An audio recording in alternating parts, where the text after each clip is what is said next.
नमस्कार विद्यार्थी मित्रों, राम लक्ष्मण परशुराम संवाद का पार्ट 1 हमने देख लिया है। तुलसीदास रचित यही काव्य जो बालकांड से लिया गया है और बालकांड में से छोटा सा अंश यहाँ पर राम लक्ष्मण परशुराम संवाद के रूप में आपके पाठ्यक्रम में है। उसका पार्ट 1 हमने देखा था कि सीता स्वयंवर है और सीता स्वयंवर में जो धनुष रखा है उस धनुष को भगवान राम के छूते ही टूट गया और टूटने की आवाज मात्र से वहां पर शिव जी के भक्त, क्योंकि वो शिव जी का धनुष था, इसकी पूरी जानकारी पार्ट 1 में इसकी चर्चा हमने की है। दोस्तों, आपने अगर पार्ट 1 नहीं देखा है तो नीचे डिस्क्रिप्शन बॉक्स में इसकी लिंक दी गई है, उस लिंक को खोलकर आप पार्ट 1 देख सकते हैं।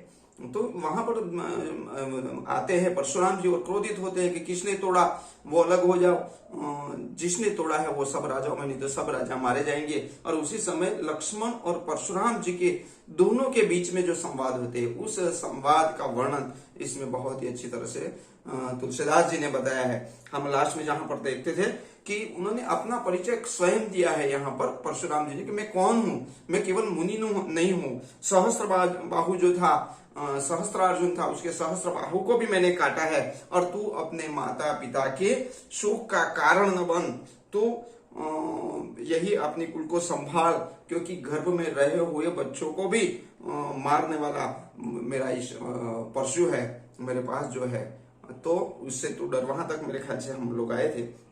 इससे आगे की जो पंक्तियां उसका अभ्यास हम करें कि बिहसी लखनु बोले मृदबानी, अहो मुनिषु महा बटमानी, पुनि पुनि मोही देखाव कुठारू, चहत उड़ावत फूकी पहाड़ू। और यहाँ पर लक्ष्मण जी कहते हैं कि बिहसी लखनु बोले मृदुबानी। यहाँ पर जो लक्ष्मण जी है वो बीच हंसकर मृदुवाणी यानी कोमल वाणी में वो परशुराम जी से कहते हैं, क्या कहते हैं कि अहो बोले, अहो मुनीषु, अहो मुनीश्वर, आप तो अपने को बड़ा योद्धा समझते हैं। महाभट शब्द यहाँ पर है दोस्तों, महाभट का अर्थ तो है महान योद्धा। यानी यहाँ पर लक्ष्मण हंसकर मृदु कोमल वाणी में, क्योंकि दोनों के बीच में जो संवाद होता है पार्ट 1 में भी हमने देखा है कि कैसा संवाद है कि उग्र संवाद भी है। लक्ष्मण अपमान करते हुए शब्दों को भी व्यंग्यात्मक रूप से हंसते बोलते जा रहे हैं। यहाँ पर भी वो हंसते हुए कहते हैं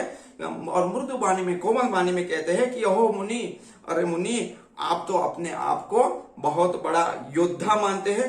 पुनि पुनि मोही देखाव कुठारू, चहत उड़ावन फूकी पहाड़ू।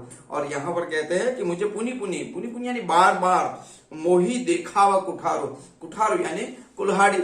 आपके पास जो है परशु है तो वो कैसा है, कुठारू कहते हैं, कुल्हाड़ी कहते हैं। फरसा जो आपके पास है वो उसको कुल्हाड़ी कहते हैं। आपके बार बार मुझे अपने पास रही हुई कुल्हाड़ी को दिखाते हैं और ऐसी चेष्टा करते हैं कि बार बार मुझे कुल्हाड़ी दिखाकर ऐसा मन रहे कि आप फूंक से पहाड़ उड़ाना चाहते हैं। यहाँ पर कहते हैं कि चहत उड़ावन फूकी पहाड़ू, पहाड़ चहत चाहते हैं, उड़ावन यानी उड़ाना, इन फूंक मारकर पहाड़ को उड़ाना जितना कठिन है उतना हम लोगों को मारना कठिन है। और इसीलिए कहते हैं कि बार बार आप ये आपका कुठारू दिखा रहे हैं, हमें बार बार आपका फरसा दिखा रहे हैं और फरसा दिखाकर ऐसी चेष्टा करते हैं, ऐसा आप चाहते हैं कि जैसे फूंक मारकर किसी पहाड़ को उड़ा सको। फूंक मारकर पहाड़ को उड़ाना आसान नहीं है, ऐसा आसान हम लोगों को मारना नहीं है। यहाँ कुम्हड़ बत्तियां को नाही, जे तर्जनी देखी मरी जाही। और हम कोई कुम्हड़ बत्तियां नहीं है। यहाँ पर दोस्तों कुम्हड़ बत्तियां शब्द प्रयोजित किया गया है। कुम्हड़ बत्तियां यानी कद्दू का फूल जो बहुत ही कोमल आता है, जिसको छूने मात्र से वो टूट जाता है, वैसा कद्दू का फूल आता है, वो है कुम्हड़ बत्तियां। तो यहाँ कुम्हड़ बत्तियां कोई नहीं, यहाँ पर कुम्हड़ बत्तियां इतने कमजोर हम लोग नहीं है जो तर्जनी अंगुली जो है, जे तर्जनी देखी मरी जाही, यानी इतने कमजोर नहीं है। तर्जनी उंगलियों की बात की दोस्तों, ये उंगलियां उसमें जो अंगूठे के पास वाली उंगली है उसको तर्जनी हम कहते हैं। आप चित्र में भी देख सकते हैं कि उंगलियां है, अलग अलग नाम है सबके, अंगूठा है, तर्जनी है। वैसे ये तर्जनी केवल उंगली करने से ही, उंगली के स्पर्श करने से ही वो फूल जैसे टूट जाता है, वैसे यहाँ पर हमें इतने कमजोर नहीं है। आगे यहाँ पर कहते हैं, देखी कुठारो सनासन बाना मैं कछु कहा सहित अभिमाना। मैं तो गर्व से कह रहा था, आपके पास जो है देखी कुठारो, आपके पास जो फरसा है, आपके पास जो कुठार है, और साथ में सरासन, सरासन का मतलब होता है धनुष, और बाण, आपके पास जो कुठार है, धनुष है, बाण है, उस सब को देखकर ही मैंने अभिमान सहित आपको गर्व से देखा था, आपको गर्व से कहा था। लेकिन आप भृगुसुत समुझी जनेऊ बिलोकी जो कछु कहू सहो रीस रोकी। यहाँ पर लक्ष्मण जी कहते हैं कि अब तक मैं आपके साथ कुछ नहीं करता, इसका कारण क्या है कि भृगुसुत, हे भृगुसुत, हे भृगुवंशी, भृगुवंशी यानी कौन, यहाँ पर परशुराम के लिए है। पहले पार्ट में भी हमने देखा है कि भृगु वंश के है, जैसे कि राजा राम है वो रघुवंश के है, वैसे ही भृगु एक ऋषि है और ऋषि के वंश के जो परशुराम जी है, और इसीलिए वो उनके लिए भृगुवंश प्रयोजित किया गया है। यहाँ भृगुसुत यानी भृगु के सिद्ध, भृगु ऋषि के पुत्र परशुराम, समुझी यानी इनका पुत्र ऋषि का पुत्र है ऐसा समझकर, दूसरा जनेऊ बिलो की, आपके ऊपर जनेऊ है, यज्ञोपवीत लगा हुआ है, उस जनेऊ को देखकर आप जो कुछ कह रहे उससे मैं क्रोध सहन कर कर रोक रखा है। यानी कि जो आप बोल रहे तो भी मैं सामने कुछ कह नहीं रहा। इसका कारण क्या है कि आप एक तो ऋषि के पुत्र है, भृगु के सूत है, आपके शरीर पर जो जनेऊ है उसको देखकर हम कुछ करते नहीं है। भृगुसुत समझी जनेऊ बिलो की देखकर जो कछु कहू सहो रीस रोकी, अपने रीस यानी क्रोध, अपना क्रोध रोक कर मैं आपको कुछ कह नहीं रहा हूं। इसका कारण यही है कि आपके शरीर पर जनेऊ है और आप भृगु के वंशज है, इसलिए मैं आपसे कुछ कह नहीं रहा। सुर महिषुर हरिजन अरुघाई हमरे कुल इन्ह पर न सुराई। और आगे कहते हैं कि मैं आपके साथ ऐसा बर्ताव नहीं कर रहा, आपको कुछ कह नहीं रहा हूं, आप कुछ भी बोलते जा रहे हैं, आपका कुठारू दिखा रहे हैं मुझे, फिर भी मैं कुछ नहीं कर रहा हूं। इसका कारण क्या है कि हमारे कुल में सूर, महिषुर, हरिजन, सूर यानी देवता, महिषुर यानी ब्राह्मण, हरिजन यहाँ पर शब्द प्रयोजित, हरिजन यानी कि भगवान के जो भक्त होते हैं, भगवान के लोग हैं, हरि के जन है, भगवान के जन है, ऐसे लोग, और घाई, इतने जो चार है, कौन कौन से, देवता, ब्राह्मण, भगवान के जो भक्त है और घाय, ये चार लोग हैं। हमारे कुल इन पर न सुराई, हमारे कुल में ऐसे लोगों पर वीरता नहीं दिखाई जाती, यानी ऐसे लोगों को हम मारते नहीं है। हमारे कुल की रीति परंपरा वर्षों से चली आई है कि हम ऐसे लोगों पर, देवता लोगों पर, ब्राह्मण लोग है, इसके ऊपर भगवान के जो भक्त है ऐसे और गाय पर हम वार नहीं करते, हम उस पर वीरता नहीं दिखाते। सूर महिषुर हरिजन अरुगाई हमरे कुल इन्ह पर न सुराई, ऐसे लोगों पर हम सुराई नहीं करते। क्यों नहीं करते? बधे पापो अपकीर्ति हार, यहाँ पर दोनों तरफ नुकसान ही नुकसान है, क्योंकि इसको मारने से पाप लगता है, बधे पापो, उसको अगर हम मारेंगे तो पाप लगता है, और अपकीर्ति हारे, और अगर उनसे हम हार जाए तो हमारी अपकीर्ति होती है कि ब्राह्मण के साथ युद्ध करते करते हार गए, एक सामान्य व्यक्ति के साथ युद्ध करते करते हार गए, यानी दोनों तरफ नुकसान है। ऐसे लोगों पर, ऐसे लोगों को मारने पर पाप लगता है और उनसे हार जाने से हमारी अपकीर्ति होती है। इसीलिए हमारे कुल में ऐसे चार लोगों के साथ सुराई दिखाई जाती नहीं है, उनके लोगों पर वीरता दिखाई नहीं जाती। भारत मारत हूं परिय तुम्हारे, और यहाँ पर कहते हैं कि इसलिए आप यदि तो मारे तो भी मुझे आपके पैर ही पड़ना चाहिए, यानी मारत हूं, आप मुझे मारोगे, आपका कुठार दिखा रहे हैं तो दिखा कर अगर आप मुझे मारोगे, परिय, पा यानी पांव परिय तुम्हारे, तो भी मैं आपके चरण को स्पर्श करूंगा। देखो कि यहाँ पर कैसे उनके साथ व्यंग की भाषा बोलते हैं, उनको उकसा रहे हैं और फिर भी नम्रता से कहते हैं आप मुझे मारोगे तो भी मैं आपके पैर छूने वाला हूं और आपके पैर ही पड़ना चाहिए। कोटि कुलिस सम वचन तुम्हारा, व्यर्थ दरहु धनु बाण कुठारा। देखो कि यहाँ पर और उकसाने के लिए लक्ष्मण कैसे शब्दों का प्रयोग यहाँ पर करते हैं परशुराम जी से। वो कहते हैं कोटि कुलिस सम वचन तुम्हारा, तुम्हारे वचन तो कैसे है, कोटि कुलिस, कोटि यानी करोड़ों, कुलिस यानी वज्र के समान है, कोटि कुलिस सम वचन तुम्हारा, आपका तो वचन ही ऐसा है कि करोड़ों वज्र के समान है। वज्र एक ऐसा शस्त्र है कि घातक है, वो इंद्र का है, और ऐसे वज्र के समान करोड़ों वज्र जैसे है वैसा आपकी वाणी है। कई लोगों की वाणी दोस्तों ऐसी होती है, और इसलिए तो वाणी ऐसी बोली है आप कि कैसी वाणी बोलनी चाहिए आप हु को शीतल करे औरन को सुख होए। हमेशा ऐसा मीठा बोलना चाहिए, दूसरों को अच्छा लगे ऐसा बोलना चाहिए। कई लोगों की बोली ऐसी होती है कि केवल बोलने से ही सामने पर वज्राघात होता है, सामने वाला मर जाता है, आधा युद्ध तो बोलने से जीत जाते हैं। यहाँ पर भी लक्ष्मण जी कहते हैं कि यहाँ पर आपकी वाणी ही ऐसी है कि करोड़ों वज्र है, ऐसी आपकी वाणी है। व्यर्थ दरहु धनु बाण कुठारा, ये बाण और ये कुठार ये सब कुछ है, ये तो आप व्यर्थ धारण किए हुए, इसकी जरूरत नहीं है। क्यों? क्योंकि आपका एक एक वचन ही करोड़ों वज्रों के समान है।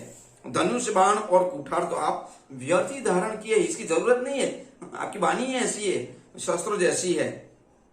जो बिलो की अनुचित कहे हो क्षमहु महामुनि दे। देखो यहाँ पर फिर यहाँ कैसे एक बार उकसाने का प्रयत्न करते, फिर शांत होते हैं। फिर यहाँ पर पहले उन्होंने कहा कि आप कुछ भी करोगे फिर भी मैं आपका पांव ही पड़ूंगा। फिर कहते हैं कि आपके वचन ही ऐसे हैं, आपको धनुष को तो रखने की जरूरत नहीं है। फिर अंत में क्या कहते हैं कि इन्हें यानी कि धनुष को जो बिलो की देख कर अनुचित कहे हो, अनुचित अगर मैंने कुछ अनुचित कहा हो तो हे धीर यानी धीर महामुनि क्षमा हो, यानी कि मुझे क्षमा कर दे।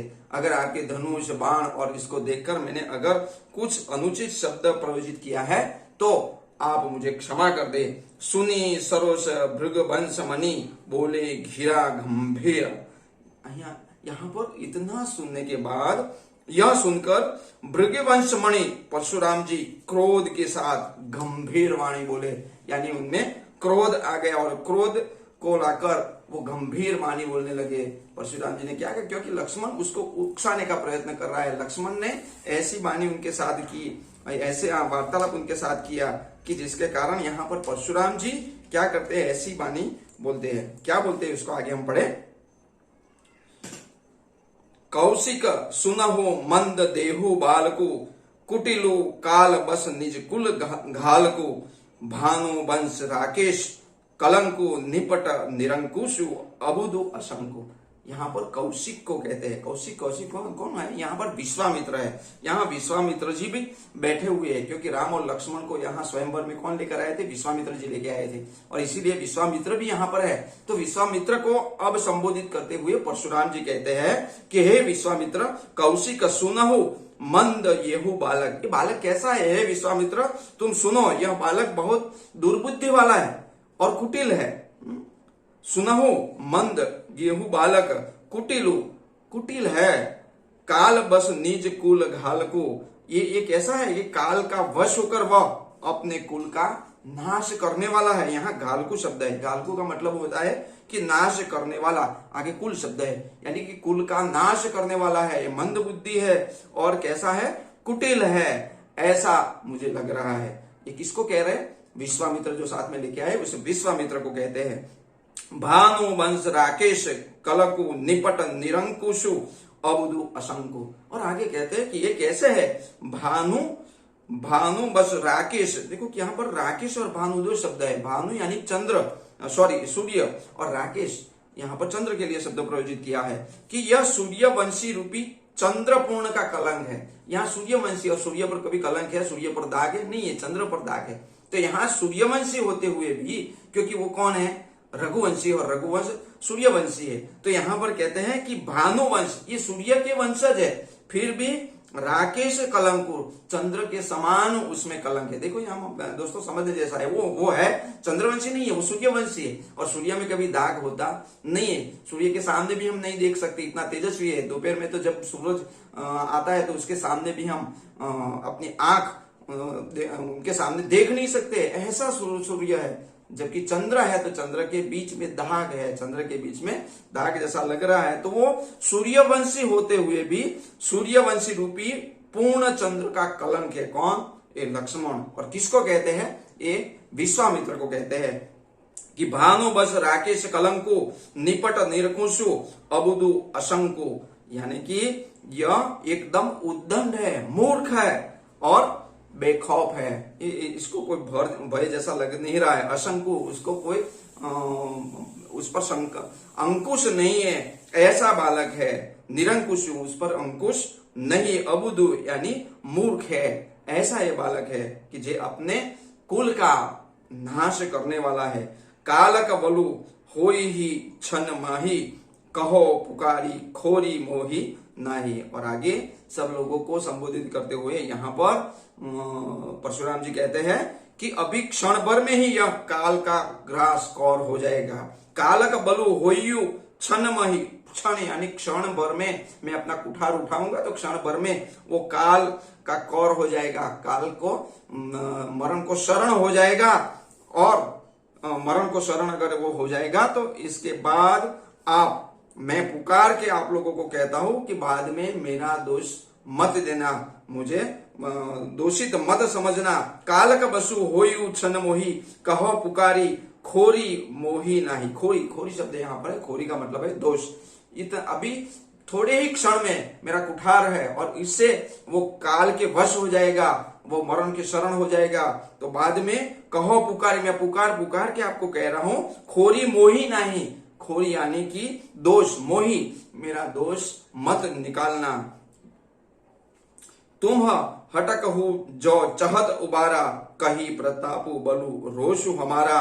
लखन कहे वो मुनि सुजन तुम्हारा, तुम ही अछत को मरै न पारा। यहाँ पर बहुत अच्छी बात यहाँ पर कहते हैं कि यदि तुम हटक हो यानी कि रोकना, हटक हो रोको, जो चाहो उबारा, यदि तुम उसे बचाना चाहते हो। अगर विश्वामित्र जी को कहते हैं कि इस लक्ष्मण को, इस राजकुमार को आप बचाना चाहते हैं तो क्या करो, उसको रोक लो। तो हमारे प्रताप जो है, कही प्रतापो, कह दो प्रताप बलु रोषु हमारा। आप जो है हमारे प्रताप के बारे में, हमारी कीर्ति के बारे में, किसकी कीर्ति के बारे में, परशुराम जी की जो कीर्ति है उसके बारे में आप उसको बताओ। अगर यदि तुम इसे बचाना चाहते हो तो हमारे प्रताप, क्रोध और बल के बारे में बतलाकर उसे रोक लो। इसे बताओ कि हम कौन है, परशुराम है, कैसे परशुराम है, किन किन लोगों के साथ कैसा बर्ताव किया है, ऐसे परशुराम है। तो तुम हटक हूं जो चाह, अगर आप चाहते हो उसको बचाना तो हमारी कीर्ति के बारे में उसको सुनाओ और सुनाकर तुम बचा लो। तो ऐसी बातों को सुनकर यहाँ पर लक्ष्मण जी आगे क्या कहते हैं कि लखन कहे वो मुनि सुजसु तुम्हारा, तुम ही अछत को बरै न पारा। उन्होंने कहा ना, परशुराम जी ने विश्वामित्र को कहा आप मेरी कीर्ति के बारे में बखान करके उसको दिखाओ, उसको बताओ कि हम कौन है। तो लक्ष्मण यहाँ पर कहते हैं कि हे मुनि, क्योंकि बात चल रही है किसके साथ, विश्वामित्र के साथ चल रही है, तो बीच में ही लक्ष्मण बोलते हैं कि हे मुनि, आपके होते हुए या आपके रहते हुए आपका सुयश यानी आपका जो यश है दूसरा कौन वर्णन कर सकता है, दूसरा कौन कह सकता है।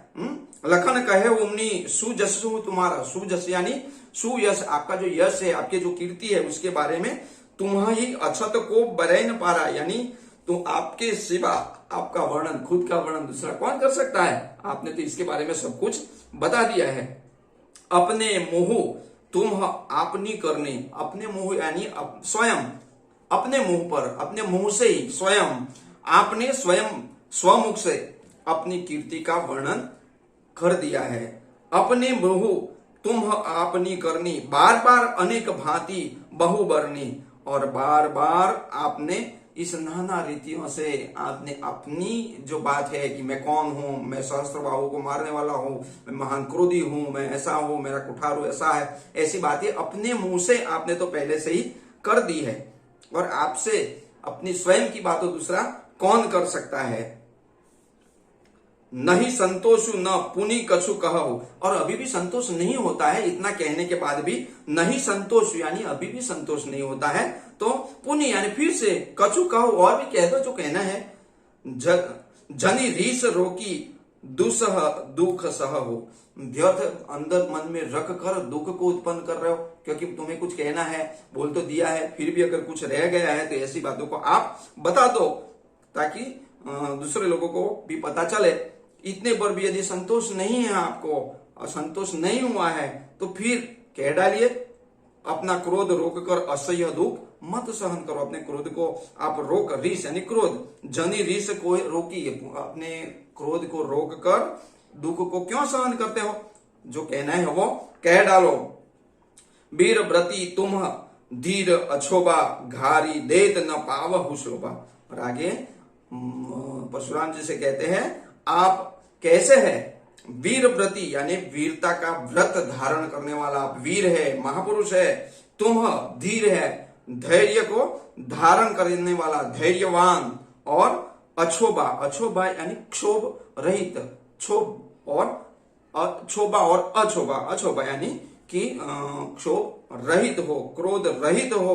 घारी देत न पावहु शोभा, घारी, घारी यानी आप ऐसे शब्द करें तो घारी का अर्थ गाली है, लेकिन असभ्य शब्द जिसको हम कहेंगे कि असभ्य शब्द आपके मुंह से शोभा नहीं देते हैं। क्यों नहीं देते हैं? क्योंकि आप वीर है, वीरता को व्रत धारण करे हुए है, धैर्यवान है और क्रोध रही है, क्षोभ रहित है, तो आपके मुंह से ऐसी गाली यानी कि अपशब्द शोभित नहीं, अच्छे नहीं लग रहे हैं। सूर समर करनी करही, कही न जनावही आपो, विद्यमान रन पाई रिपु, कायर कथही प्रतापु।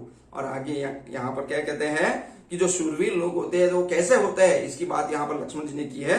सूर समर करनी करही, कही न जनावही आपो। यहाँ पर जो शूरवीर लोग होते हैं वो युद्ध में अपना वीर कर्म करते हैं, कहकर अपने को नहीं जनाते। जो वीर लोग है ना वो करते हैं, कहते नहीं है। समर, समर यानी युद्ध का जो मैदान है वहां पर करनी करही, अपना कर्म है वही करते हैं। कही न जना वही, कहकर जनाते नहीं, जना यानी बताना, कहकर बताते नहीं है। विद्यमान रण पाई रिपु, कायर कथही प्रतापु।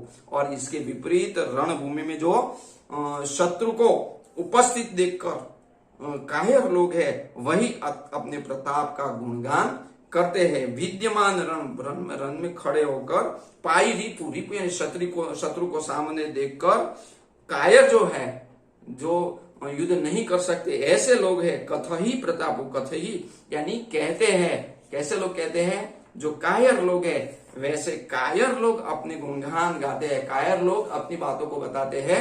जो शूरवीर है वो शूरवीर लोग वो कहते नहीं है, वो रण में अपना कर्म करते हैं, ऐसी बात कहकर और उकसाने का प्रयत्न यहाँ पर करते हैं।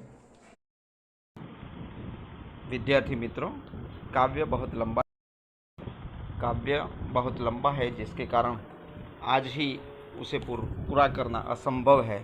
तो हम पार्ट 3 में मिलेंगे, तो आगे देखेंगे क्या होता है लक्ष्मण और परशुराम के बीच में। दोस्तों, इस चैनल पर आप नए हैं तो चैनल को सब्सक्राइब करें, और अभी तक चैनल को सब्सक्राइब नहीं किया तो अभी कर ले। वीडियो अच्छा लगे तो लाइक करें और अपने दोस्तों के साथ शेयर करें। दोबारा मिलते हैं हम पार्ट 3 में।